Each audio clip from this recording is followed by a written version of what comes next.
નમસ્કાર દર્શક મિત્રો, આપ જોઈ રહ્યા છો આજકા ભારત ન્યૂઝ।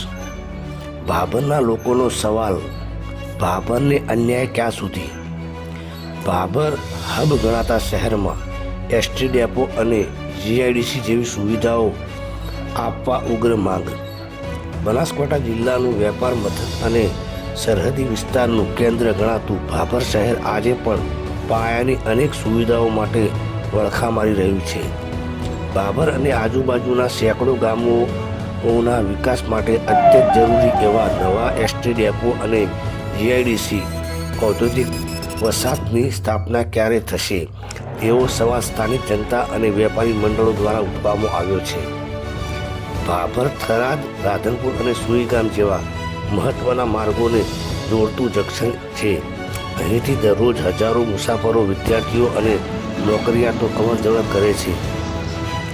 હાલમાં ઉપલબ્ધ પરિવહન સુવિધાઓ અપૂરતી છે। રાત્રિના સમયે કે લાંબા અંતરની બસો માટે મુસાફરોએ કલાકો સુધી રાહ જોવી પડે છે।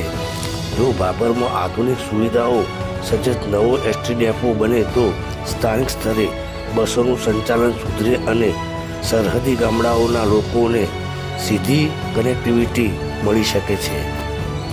બેરોજગારી નિવારવા જીઆઈડીસી અનિવાર્ય। ભાભર પંથક ખેતી અને પશુપાલન પર નિર્ભર છે। અહીં એરંડા, રાયડો અને જીરાનું ઉત્પાદન થાય છે। તેમ છતાં અહીં પ્રોસેસિંગ યુનિટ કે ઉદ્યોગનો અભાવ છે। ભાભરના સ્થાનિક હુકમસિંહ રાઠોડે જણાવ્યું હતું કે ભાભરમાં જીઆઈડીસીની સ્થાપના ન થવાને કારણે સ્થાનિક યુવાનોએ રોજગારી માટે અમદાવાદ અથવા અન્ય જગ્યાએ સ્થળાંતર કરવું પડે છે। જો સરકાર દ્વારા અહીં જીઆઈડીસી મંજૂર કરવામાં આવે તો સ્થાનિક ખેત પેદાશો પર આધારિત ઉદ્યોગો શરૂ થઈ શકે અને હજારો યુવાનોને પોતાના વતનમાં જ રોજગાર મળી શકે। સ્થાનિક આગેવાનોના જણાવ્યા અનુસાર ભાભર નગરપાલિકા દરજ્જો ધરાવે છે અને ઝડપી વિકસી રહ્યું છે, છતાં સરકારી તંત્ર દ્વારા તેની ઉપેક્ષા કરવામાં આવી રહી છે। અનેકવાર રજૂઆતો કરવા છતાંય એસટી ડેપો અને જીઆઈડીસીના પ્રશ્નો માત્ર કાગળ પર જ રહ્યા છે।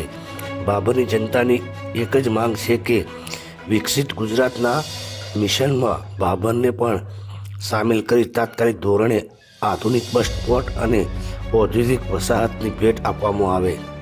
અહેવાલ પ્રવીણ ઠાકોર, આજકા ભારત ન્યૂઝ, ભાભર। એક પહેલો તો નાનો ઉદાહરણ આપવું છે મારે ધ્યાનથી વગર કરજો।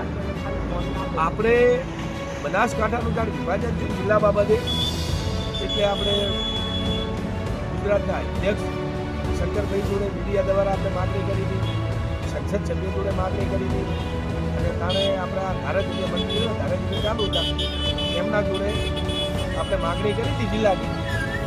એ સમયે આપણે એવું કોઈ સમીકરણ સરકારનું ના બેઠું તો એમની થરાદ જિલ્લો આપ્યો તો આપણે અધ્યક્ષ સાહેબનું અભિનંદન। એની પછી આપણે જીઆઈડીસીની જે આપણી માગણી છે અને આપણે ડેપોની માગણી છે।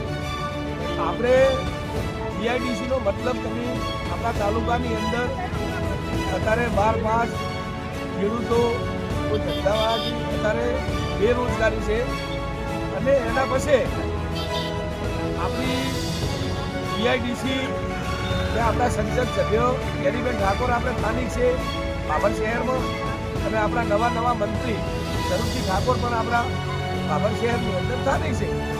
તો અધ્યક્ષ સાહેબને અને સ્વરૂપજીને અને સંસદ સભ્યને મારી એક માગણી અને આગેવાન તરીકે મારી રજૂઆત છે કે તમે આપણે એક અમને મોટો ડેપો અપાવડાવો અને જીઆઈડીસી તમે અપાવશો તો એનું એક કારણ બતાવું કે અત્યારે 12 પાસ અત્યારે અમે બેરોજગારી અત્યારે યુવાનો છે તો આપણે જીઆઈડીસી આવે તો એમને મોટા મોટી આપણે એક ઉદ્યોગ આવે જીઆઈડીસી આવે તો આપણે જે ભાભર તાલુકાની ભાભર અંદરથી તકલીફ છે તકલીફ દૂર થાય। અને છેલ્લી ગુજરાતના લોકલાડીલા અધ્યક્ષ શંકરભાઈ ચૌધરીને મારી વિનંતી છે અને મારી રજૂઆત છે અને લોકલાડીલા સંસદ સભ્ય ગેરીબેન ઠાકોરને પણ વિનંતી છે અને આપણા નવા મંત્રી ઠાકોર સમાજના આગેવાન અને યુવાન નેતા છે એવા નવા મંત્રી છે સ્વરૂપજીને મારી પણ એક રજૂઆત છે આગેવાન તરીકે કે તમે આટલું અમને ભાભર તાલુકા અને ભાભર શહેરને આપો એવી મારી રજૂઆત.